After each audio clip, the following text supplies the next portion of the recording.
Hello दोस्तों, अगर आप मेरा चैनल में पहले बार हो तो मेरा सीधी वर्ल्ड सब्सक्राइब करना ना भूलना। हाँ दोस्तों, आप और भी वीडियोस चाहिए तो कमेंट करें। अध्याय 816 सत्य। नी यांग पेड़ के तने पर स्थिर बैठी थी, अपने सिर के पीछे अपने लंबे बालों को सुरक्षित करने के लिए ब्रश का उपयोग कर रही थी, जिससे उसका चेहरा एक पेंटिंग की तरह स्पष्ट और परिष्कृत दिखाई दे रहा था। उसके लंबे काले बाल तुरंत उसकी पीली उंगलियों के बीच गायब हो गए, जिसे देखकर मिस्टर डू को आश्चर्य हुआ। एक छोटा सा ब्रश, फिर भी जादुई रूप से प्रभावशाली। उसके माथे से बालों का एक गुच्छा शरारत से खिसक गया। नी यांग ने उसे लापरवाही से पीछे सरकाया और जम्हाई लेते हुए कहा, मुझे बहुत नींद आ रही है, मैं अब सोने जा रही हूं। मिस्टर डू, आपको भी जल्दी सो जाना चाहिए। जैसे ही वह बोल रही थी, नी यांग पेड़ के तने पर लेट गई। सौभाग्य से उसने आज च्योंगसम नहीं पहना था, अन्यथा यह बहुत असुविधाजनक होता। श्री डू पेड़ के नीचे बैठे थे, कुछ सूखी शाखाएं उठाकर उन्हें जलती हुई अलाव पर रख रहे थे। नई लकड़ी से चिंगारियां निकल रही थीं। दोनों, एक पेड़ के ऊपर और एक नीचे, अत्यंत सामंजस्य के साथ सहअस्तित्व में थे। थोड़ी देर बाद नी यांग की सांसों की आवाज पेड़ के ऊपर से सुनी जा सकती थी। दरअसल इस समय पहाड़ों में अभी भी कई बड़े जंगली जानवर थे, लेकिन यहां जल रहे अलाव के कारण कोई भी जंगली जानवर पास आने की हिम्मत नहीं करता था। मिस्टर डू आलस से पेड़ के तने से टिके हुए थे, अपनी आंखें आधी सिकोड़ रहे थे, हाथ में बुद्ध की माला घुमा रहे थे। यह स्पष्ट नहीं था कि वह सो रहे थे या नहीं। फिर भी पेड़ के नीचे अलाव भोर तक जलता रहा। समय बीतता गया और पलक झपकते ही अगली सुबह हो गई। सुबह का सुनहरा सूरज पेड़ों की पत्तियों के बीच से चमक रहा था, जिससे जंगल में एक सुनहरी रोशनी फैल रही थी, जिससे एक जीवंत और जोशपूर्ण एहसास हो रहा था। नी यांग ने धीरे से अपनी आंखें खोलीं, अपने ऊपर की कोमल हरी पत्तियों को देखा, कुछ क्षण के लिए हतप्रभ रह गई, फिर पेड़ के तने से उठकर बैठ गई, अपने अंगों को फैलाया और अपनी मांसपेशियों को ढीला छोड़ दिया। थोड़ा और होश में आकर नी यांग ने पेड़ से नीचे देखा। श्री डू, जो पेड़ के नीचे सो रहे थे, कहीं दिखाई नहीं दे रहे थे और केवल पास के अलाव पर कुछ चिंगारियां अभी भी टिमटिमा रही थीं। वह इतनी सुबह सुबह कहां चला गया होगा? बाघ ने खा लिया? नी यांग ने थोड़ा सा मुंह सिकोड़ा और तभी श्री डू कुछ ही दूरी से आए। उनके हाथ में एक शाखा पर दो मोटी स्ट्रीम मछलियां थीं। तो आखिरकार उसे बाघ ने नहीं खाया था। नी यांग ने उसे देखकर हाथ हिलाया। सुप्रभात। सुप्रभात। मिस्टर डू ने स्ट्रीम फिश को नीचे रखा और फिर कहा, अगर आप यहां से थोड़ी दूर पर बाईं ओर मुड़े तो दो छोटी धाराएं हैं, क्या आप नहाना चाहेंगे? सच में? नी यांग पेड़ के तने से स्थिरता से नीचे कूदी और मजबूती से जमीन पर उतरी। क्या तुमने यह मछली पकड़ी? हाँ, श्री डू ने सिर हिलाया। मुझे उम्मीद नहीं थी कि तुम मछली पकड़ पाओगे, नी यांग ने कहा। मैं पहले नहाकर आती हूं। चलो नाश्ते में ग्रिल्ड फिश खाते हैं। मुझे मछलियां दो, मैं उन्हें ले जाकर पकाऊंगी। तैयार करें? श्री डू ने हैरानी से पूछा, क्या इसे सीधे ग्रिल नहीं किया जाता? नी यांग ने असहायता से अपना सिर हिलाया। आप उन अभिजात वर्ग में से एक होंगे जो सांसारिक मामलों से खुद को चिंतित नहीं करते हैं। नहीं, बल्कि एक अमीर कुलीन व्यक्ति ऐसे बुनियादी जीवन कौशल नहीं जानते हैं। श्री डू। जैसा कि श्री डू ने कहा था, बाईं ओर एक साफ जलधारा थी जो नीचे तक दिखाई दे रही थी, कंकड़ों की एक परत से ढकी हुई, सूरज की रोशनी में चमकदार रोशनी को प्रतिबिंबित कर रही थी और कुछ इंद्रधनुषी ट्राउट जलधारा में तैरते हुए देखे जा सकते थे। नदी के किनारे कुछ तांबे के सिक्के जैसी घास और अज्ञात जंगली फूल उग रहे थे, जिससे एक सुंदर दृश्य निर्मित हो रहा था, जो बाद की पीढ़ियों में निश्चित रूप से फोटो खींचने के लिए एक लोकप्रिय स्थान बन गया। ठंडे पानी के छींटे उसके चेहरे पर पड़े, जिससे उसे तुरंत होश आ गया। जंगल में कोई टूथपेस्ट नहीं था, लेकिन सौभाग्य से नी यांग को एक प्रकार का हर्बल पौधा मिल गया। उसने उसे अपने मुंह में कुछ बार चबाया, फिर साफ पानी से कुल्ला कर लिया। संवारने के बाद नी यांग ने स्ट्रीम मछली को साफ करना शुरू कर दिया। जब नी यांग मछली लेकर वापस लौटा, तो मिस्टर डू ने लगभग बुझ चुकी आग को फिर से जला दिया था। वह अलाव के सामने पैर मोड़कर बैठा था और अपने हाथ में बुद्ध की माला घुमा रहा था, मानो किसी भी क्षण हवा के साथ ऊपर उठने के लिए तैयार हो। नी यांग ने उसे परेशान नहीं किया और अलाव के सामने मछली भूनना शुरू कर दिया। पहाड़ों से प्राप्त जंगली जलधारा मछलियां अत्यंत स्वादिष्ट थीं। आधुनिक समय में चारे से पाली जाने वाली मछलियों से उनकी तुलना नहीं की जा सकती थी तथा शीघ्र ही हवा में एक अनूठी सुगंध फैल गई। श्री डू की पलकें झपकने लगीं और अंततः उन्हें समझ में आ गया कि क्यों ज्येष्ठ आनंद कभी भी सांसारिक आसक्तियों का पूर्णतः त्याग नहीं कर पाए थे। इस नश्वर संसार को छोड़ना सचमुच कठिन था। यह देखकर कि ग्रिल्ड फिश लगभग तैयार हो गई थी, नी यांग ने एक फिश मिस्टर डू को दी। इसे चखकर देखो कि इसका स्वाद कैसा है। मिस्टर डू ने हल्के से अपनी पलकें उठाईं, ग्रिल्ड फिश ली और एक निवाला खाया। मछली ताजी और कोमल थी, जिसका स्वाद बहुत अच्छा था। यह उस मछली के स्वाद से बहुत अलग था जिसकी उसने अपेक्षा की थी। बहुत अच्छा। नी यांग ने भी एक निवाला खाया। वास्तव में यह सबसे स्वादिष्ट ग्रिल्ड फिश भी नहीं है। पहाड़ में मसालों की कमी है। असली ग्रिल्ड फिश को तिल के तेल और मिर्च के तेल से ब्रश किया जाता है और फिर ऊपर से हरी प्याज, अदरक और लहसुन डाला जाता है। यह वाकई बहुत स्वादिष्ट है। अध्याय 817 सत्य। दो बातें करते करते नी यांग की आंखें चमकने लगी मानो वे सितारों से भर गई हों। क्या तुम खाने के बारे में बहुत कुछ जानते हो? दादाजी डू ने अपनी आंखें थोड़ी सी ऊपर उठाईं और दो स्पष्ट अथाह आंखों से मिले, फिर धीरे से उन्हें फिर से नीचे कर लिया। नी यांग ने मछली का एक और बड़ा निवाला लिया। यह ठीक है, बस औसत व्यक्ति की तुलना में थोड़ा ज्यादा नखरेबाज है। दादाजी डू ने सिर हिलाया। नी यांग ने आगे कहा, तुम्हारे बारे में क्या? मैं हमेशा तुम्हें बुद्ध की मालाओं के साथ देखती हूं। क्या तुमने सांसारिक दुनिया को देखा है? दादाजी डू ने हल्के से मुस्कुराते हुए कहा, मैं एक आम आदमी हूं। सांसारिक दुनिया को समझना इतना आसान नहीं है। नी यांग ने सिर हिलाया। यह बात तो सही है। इस विशाल सांसारिक दुनिया में मदिरा, मांस और सुंदरियां हैं। इन सबके बीच अंतर करना वाकई आसान नहीं है। ऐसा लगता है कि तुम जीवन को बहुत अच्छी तरह समझते हो, दादाजी डू ने हल्के स्वर में कहा।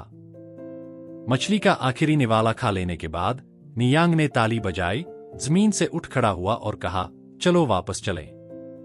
ठीक है, दादाजी डू ने भी खड़े होकर जवाब दिया। नी यांग ने कैंप फायर को बुझाने के लिए अपनी पानी की बोतल से पानी डाला और वे दोनों एक साथ पहाड़ से नीचे उतरे। वे एक के पीछे एक चलते रहे। नी यांग आगे चल रहे थे और दादाजी डू उनके पीछे चल रहे थे। जब वे एक फिसलन भरी जगह से गुजरे तो नी यांग ने पीछे मुड़कर दादाजी डू को याद दिलाया, यहां पानी है, मिस्टर डू, सावधान रहें। दादाजी डू ने अपनी आंखें नी यांग की ओर उठाईं। किसी तरह उसे लगा कि वह नी यांग की रक्षा करने के लिए यहां नहीं था। वास्तव में जिसकी रक्षा की जा रही थी वह हमेशा से वह ही था। ठीक है, जो व्यक्ति मुर्गियों को मार सकता है, मछलियों को मार सकता है, लड़ाई कर सकता है और यहां तक कि सांप का पित्त निगलने का साहस कर सकता है, उसे किसी और की देखभाल की क्या आवश्यकता हो सकती है? दादाजी डू के होठों पर अनायास ही एक हल्की मुस्कान उभर आई। जल्द ही वे ओल्ड वांग के घर पहुंच गए। बूढ़े दंपत्ति दरवाजे से टिके हुए बाहर देख रहे थे। नी यांग और दादाजी डू को वापस आते देख उन्होंने उत्साह से उनका स्वागत किया। यांग, दादाजी डू, आप वापस आ गए। क्या कल रात सब कुछ ठीक था? सब ठीक है, नी यांग ने वांग जोशी का हाथ पकड़ते हुए कहा। चिंता मत करो मालकिन। बूढ़े वांग ने दादाजी डू की ओर देखा। कल रात आपके लिए बहुत कठिन रही होगी। यह वही दादाजी डू थे जिनका 10 मील के दायरे में हर कोई सम्मान करता था। सोचिए कि उसने एक रात पहाड़ पर बिताई। यह उल्लेख करने लायक नहीं है, दादाजी डू ने धीरे से कहा। बूढ़े वांग ने आगे कहा, दादा डू, आपने और यांग्यांग ने अभी तक नाश्ता नहीं किया होगा। बर्तन में दलिया और 8 खजाने वाली खिचड़ी है। मैं आपको कुछ परोसता हूं। कोई जरूरत नहीं, नी यांग ने पहाड़ पर कुछ मछलियां भून ली हैं, दादाजी डू ने जवाब दिया। यह सुनकर कि दादाजी डू ने पहले ही खाना खा लिया है, बूढ़े वांग ने आगे जोर नहीं दिया। जब वे आंगन में पहुंचे तो नी यांग ने अपनी टोकरी जमीन पर रख दी और कहा, मालकिन, मैं कल रात भर वापस नहीं आई। मेरे लोग जरूर चिंतित होंगे। मैं अब वापस जाऊंगी। ओह, और औषधीय जड़ी बूटियां अंदर हैं। ठीक है, अपना ध्यान रखना। बूढ़ा वांग आया। ठीक है, नियांग ने सिर हिलाया। वह पहाड़ पर से तोड़े गए जंगली फूलों का गुच्छा साथ लाना नहीं भूली। चूंकि इन्हें विभिन्न औषधीय जड़ी बूटियों के साथ रखा गया था, इसलिए जंगली फूल मुरझाए नहीं थे और अभी भी आश्चर्यजनक रूप से जीवंत थे। जाने से पहले नियांग वांग जेकी और दादाजी डू का अभिवादन करना नहीं भूली। बड़े भाई श्री डू, मैं पहले वापस जा रही हूं। दादाजी डू ने थोड़ा सिर हिलाया। अपने रास्ते पर सावधान रहना। वांग जेकी ने कहा, अलविदा जूनियर बहन। नियांग ने पीछे मुड़कर उन्हें हाथ हिलाकर कहा, अलविदा। नियांग बाइक से आई थी। उसने सभी जंगली फूलों को सामने की टोकरी में रखा, पैडल पर पैर रखा और एक आजाद तितली की तरह वह आगे के संकरे रास्ते पर गायब हो गई। थोड़ी देर बाद दादाजी डू और बूढ़े वांग ने विदाई ली। वांग जेकी ने कहा, दादाजी डू, क्या मैं आपको विदा करूं?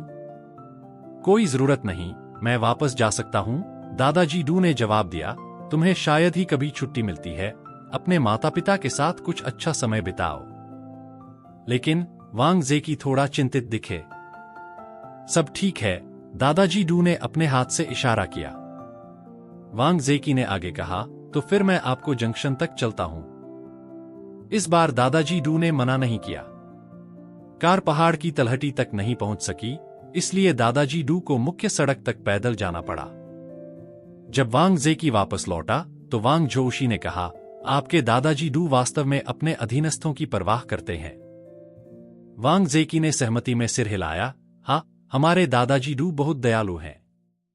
बूढ़े वांग ने हल्के से उपहास किया, दयालु? कैसी दयालुता? अगर वह वास्तव में इतना दयालु होता तो वह जेकी को छुट्टी देने के लिए इतना लंबा इंतजार नहीं करता। वांग जोशी ने वांग जेकी की आस्तीन खींचते हुए कहा, अपने पिता की बात मत सुनो। वैसे जेकी, क्या दादाजी डू ने किसी पत्नी का जिक्र किया है? अगर नहीं तो उन्हें अपनी दूसरी चाची के चचेरे भाई से मिलवाओ। प्रत्येक बुजुर्ग का हृदय एक जोड़ा जोड़ने वाले व्यक्ति जैसा होता है तथा वह हमेशा समुदाय में अच्छे अवसरों को बनाए रखने के बारे में सबसे पहले सोचता है। अध्याय 818 सत्य 3 वांग जोशी ने बिना कुछ बोले कहा, क्या तुम सच में सोचते हो कि चीजें इतनी अद्भुत हैं? क्या तुम्हें लगता है कि डू ये जियांगकिन को पसंद कर सकता है? इस बारे में बात करने में कोई खर्च नहीं है, वांग जोशी ने मुस्कुराते हुए कहा। जियांगकिन बदसूरत नहीं है, अगर डूये को उससे लगाव हो गया तो क्या होगा? जिकी, मुझे लगता है कि डूये काफी मिलनसार है और उसका स्वभाव भी अच्छा है। कोशिश करो और जियांगकिन से इस बारे में बात करो। क्या तुम करोगे? अच्छा स्वभाव, मिलनसार? वांग जेकी के मुंह के कोने पर एक झटका सा लगा। यदि उसकी मां ने डूये के अंधेरे पक्ष को देखा होता तो शायद वह ऐसी टिप्पणी नहीं करती। यह देखकर कि वांग जेकी चुप था, वांग जोशी दुखी हो गया। तुम्हें क्या हो गया है, बच्चे? मां तुमसे बात कर रही है। डूये की पत्नी है या नहीं? जियांगकिन तुम्हारी चचेरी बहन है और फिर भी तुम इसे बिल्कुल भी दिल पर नहीं ले रहे हो। तभी वांग जेकी ने प्रतिक्रिया दी, डूये की केवल 2 रखैले हैं, कोई आधिकारिक पत्नी नहीं है। रखैले? वांग जोशी ने सोचा कि वह भ्रम में है। आजादी के बाद से कितना समय बीत चुका है और आपके डूये के पास वास्तव में अभी भी 2 रखैले हैं। जिकी, क्या आपको यकीन है कि आप गलत नहीं हैं? वांग जेकी ने अपना सिर हिलाया। डूये चीन का नागरिक नहीं है, इसलिए चीन के कानून उस पर लागू नहीं होते। न केवल उसकी 2 रखैले हैं, बल्कि दोनों ही बेहद खूबसूरत हैं। जियांगकिन की परिस्थितियों को देखते हुए मुझे नहीं पता कि वह तीसरी रखैल भी बन सकती है या नहीं। 2 रखैलों वाला कोई व्यक्ति उसकी भतीजी जियांगकिन पर नजर कैसे डाल सकता है? इसलिए वांग जोशी ने कोई और अजीब विचार मन में नहीं लाया। वांग जोशी ने आगे कहा, इसे भूल जाओ जीकी, चलो मान लेते हैं कि मैंने कभी कुछ नहीं कहा। हालांकि डू ये इतना सुसंस्कृत और सुसंस्कृत लगता है, फिर भी वह काफी प्लेबॉय है। यह वास्तव में आश्चर्यजनक है कि उसकी 2 रखैले हैं। क्या उसके कोई बच्चे हैं? वांग जेकी ने आगे कहा, डूये के पास इस समय कोई बच्चा नहीं है। 2 रखैले होने के बावजूद कोई संतान न होना। यह सचमुच अजीब है। सामान्य परिस्थितियों में वहां कम से कम दर्जनों बच्चे होने चाहिए। वांग झोउशी ने पूछा, क्या इस संबंध में डुये के साथ कोई समस्या है? वांग जेकी ने अपनी नाक को छुआ। यह शायद वह नहीं है। वांग झोउशी ने अपनी आंखें सिकोड़ते हुए कहा, मुझे लगता है कि तुम्हारे डुये में निश्चित रूप से कुछ गड़बड़ है, अन्यथा वे दोनों रखैले बिना बच्चों के नहीं रहती। बातचीत जारी रखने में असमर्थ वांग जेकी ने कहा, मैं पिताजी को हर्बल दवा सुखाने में मदद करने जा रहा हूं। जब नी यांग घर पहुंची तो उसकी मुलाकात नी कुई हुआ और शांगगुआन देहुई से हुई, जो जल्दी से बाहर निकल रहे थे। पापा, मम्मी, आप कहां जा रहे हैं? नी यांग ने अपनी बाइक किनारे खड़ी कर दी। नी कुई हुआ की आंखें चमक उठीं और वह तुरंत दौड़कर नी यांग की कलाई पकड़ ली। यांग, तुम वापस आ गए। तुम कल रात कहां गए थे? तुमने अपने पिताजी और मुझे पूरी रात जगाए रखा। शांगगुआन देहुई ने कहा, यदि तुम थोड़ी देर से वापस आते तो तुम्हारी मां और मैं अब तक पुलिस स्टेशन पहुंच चुके होते। यदि यह नियम न होता कि 24 घंटे बीत जाने तक गुमशुदगी की रिपोर्ट नहीं की जा सकती, तो वे पहले ही पुलिस को बुला चुके होते। नी यांग ने बहुत क्षमा याचना करते हुए कहा, पिताजी, मां, आपको चिंता में डालने के लिए मुझे खेद है। मैं अपने मालिक के घर गई थी, किसी काम में व्यस्त हो गई। पहाड़ों पर फोन सेवा नहीं है, अगली बार ऐसा दोबारा नहीं होगा। शांगगुआन देहुई ने आगे कहा, जब तक आप ठीक हैं तब तक सब ठीक है, चलो अंदर चलते हैं। नी यांग ने सिर हिलाया और शांगगुआन देहुई और नी कुई हुआ के पीछे पीछे अंदर चला गया। क्योंकि वे वृद्ध दंपति को चिंतित नहीं करना चाहते थे, नी कुई हुआ और शांगगुआन देहुई ने दादा झेंग और दादी झेंग को यह नहीं बताया कि नी यांग पूरी रात घर नहीं आई, बल्कि उन्हें बताया कि नी यांग एक सहपाठी के घर खेलने गई थी। छोटी नी यून ने नी यांग को वापस आते देखा और एक झपट्टा के साथ वह दादी झेंग की बाहों से बाहर कूद गई। बहन वापस आ गई। छोटी यूनुन, नी यांग ने लिटिल नी यून को उठाया। चिरप चिरप, यांग डुओडुओ खिड़की से उड़कर अंदर आया और नी यांग के कंधे पर बैठ गया। यांग, क्या डुओडुओ से अभी अभी यांग कॉल आया था? नी यांग ने प्रसन्नता से डुओडुओ को देखा। डुओडुओ, क्या तुम अब बात कर सकते हो? डुओडुओ ने अपना छोटा सा सिर नी यांग की ठुड्डी पर रगड़ा। यांग, तो डुओडुओ अब सचमुच बात कर सकता है। दादा झेंग और दादी झेंग भी बहुत आश्चर्यचकित थे। यह छोटी चिड़िया कितनी चतुर है।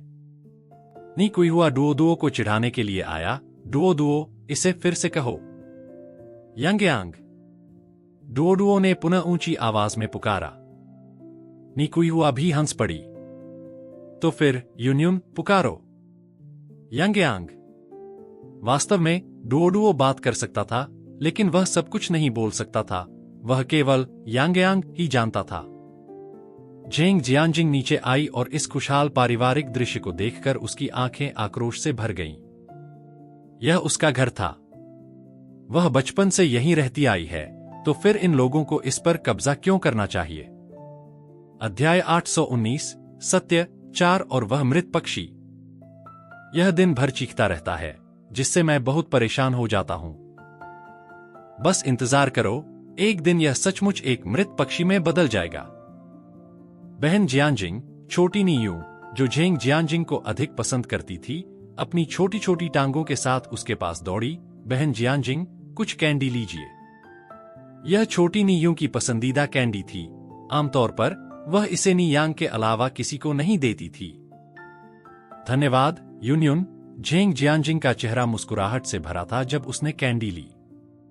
छोटी नी यून ने अपना हाथ झेंग जियांजिंग की ओर बढ़ाया। बहन, गले लगाओ। गले लगना? यदि आप झेंग जियांजिंग से पूछें कि वह इस परिवार में सबसे ज्यादा किससे नफरत करती है, तो लिटिल नी यून निश्चित रूप से उनमें से एक होगी। क्योंकि झेंग परिवार के बूढ़े मालिक और बूढ़ी मालकिन वास्तव में इस बदकिस्मत लड़की को बहुत ज्यादा प्यार करते थे। झेंग लिंगलिंग ने उसे बताया था कि जब वह छोटी थी तो बूढ़ा मालिक उसकी ओर देखता भी नहीं था, लेकिन अब वह हर दिन छोटी नी यूं को टहलने के लिए बाहर ले जाता है। उसका दयालु रूप ऐसा लग रहा था मानो वह किसी दूसरे व्यक्ति में बदल गया हो। क्या यह बदकिस्मत लड़की जानबूझकर ऐसा कर रही थी?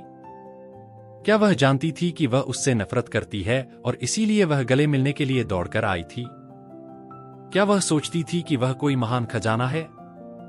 क्या झेंग परिवार में हर कोई उसके इर्द गिर्द घूमता था? झेंग जियांजिंग ने भारी ईर्ष्या को दबा लिया और छोटी नी यूं को उठा लिया। यूं यूं बहुत प्यारी है।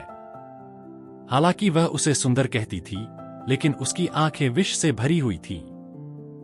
छोटी नी यूं ने झेंग जियांजिंग को देखा, फिर नीचे उतरने के लिए संघर्ष किया।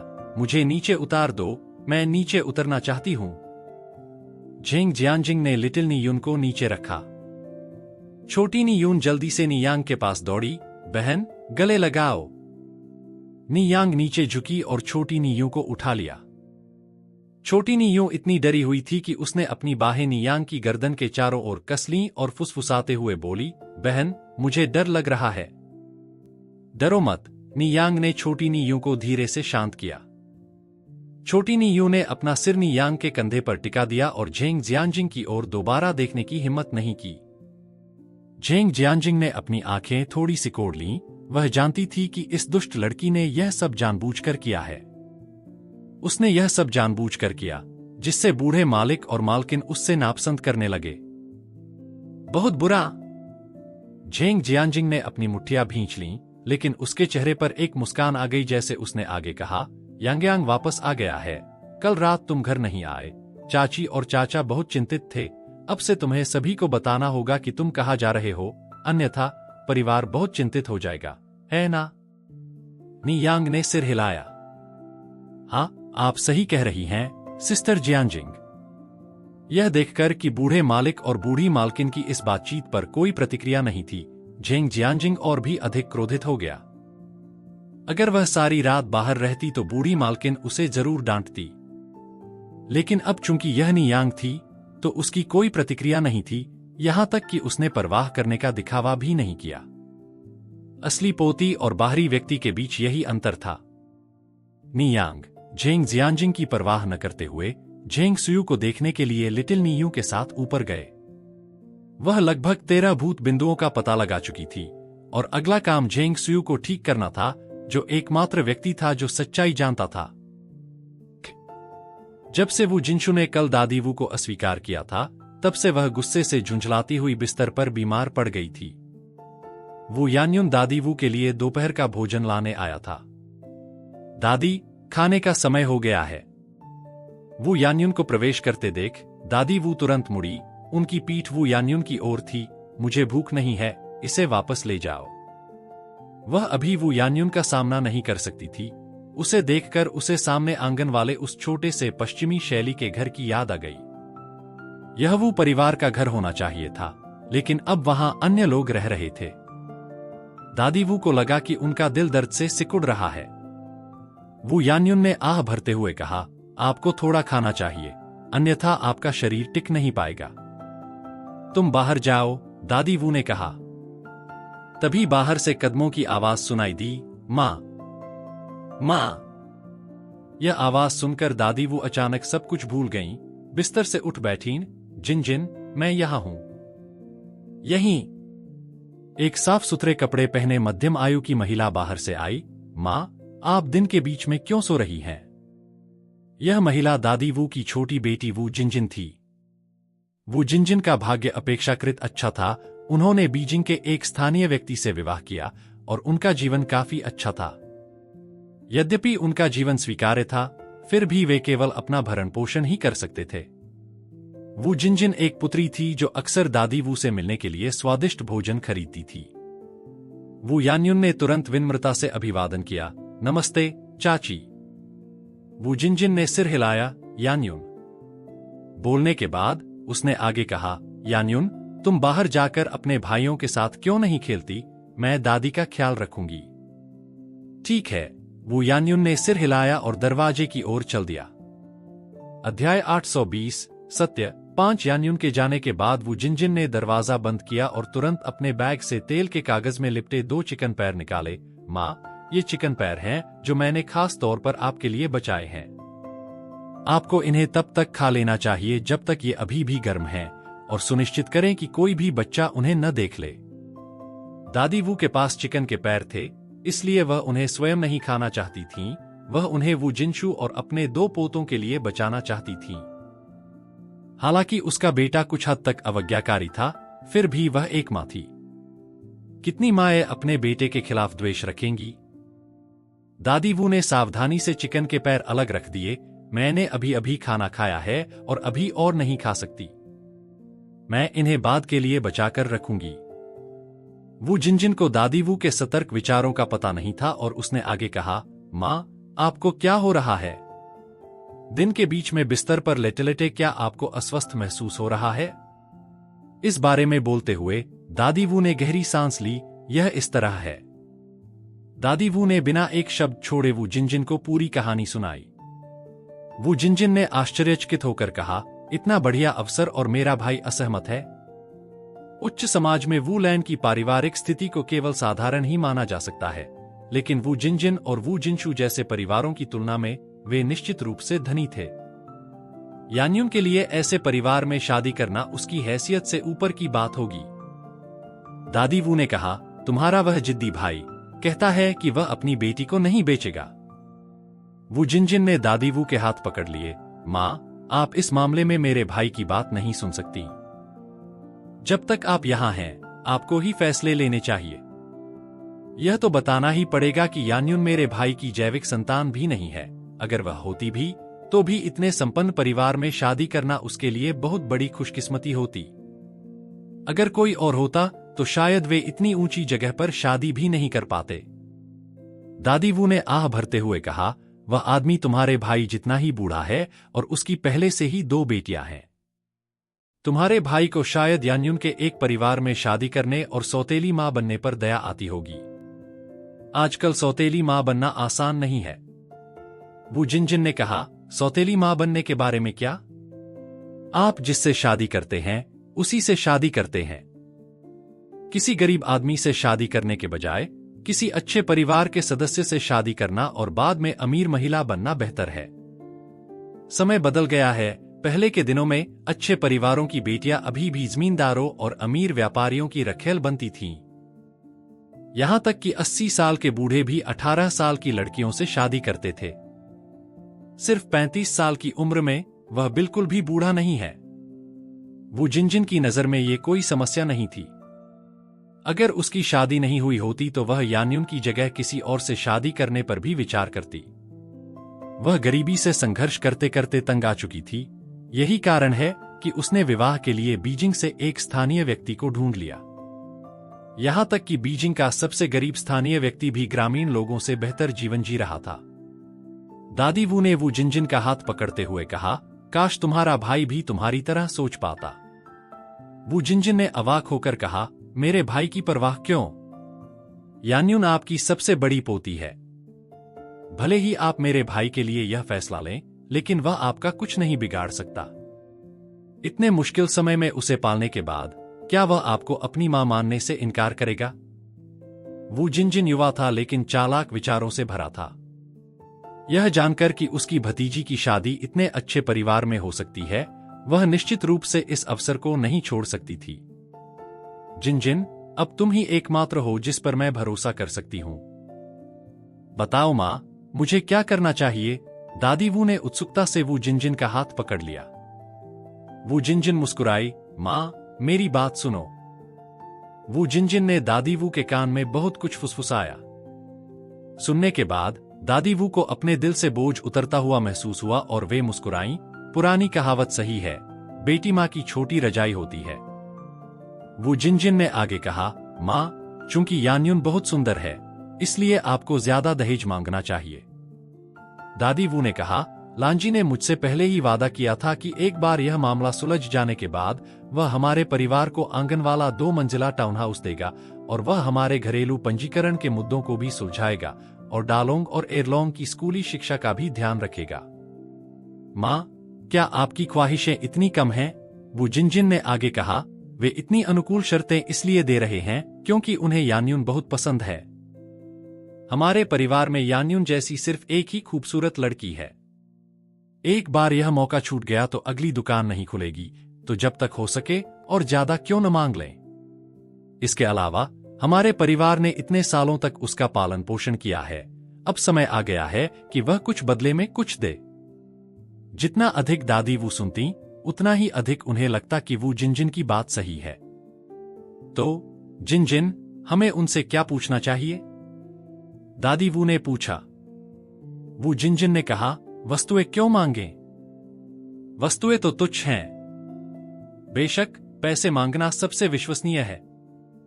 उनके परिवार के पास पैसा है ना? पिछली बार जो 3 वादे किए गए थे, उनके अलावा 2000 युआन और मांगे। और भी स्टोरी या चैप्टर के लिए मेरा चैनल को सब्सक्राइब, लाइक और शेयर करना ना भूलना। हाँ दोस्तों, आप और भी वीडियोस चाहिए तो कमेंट करें।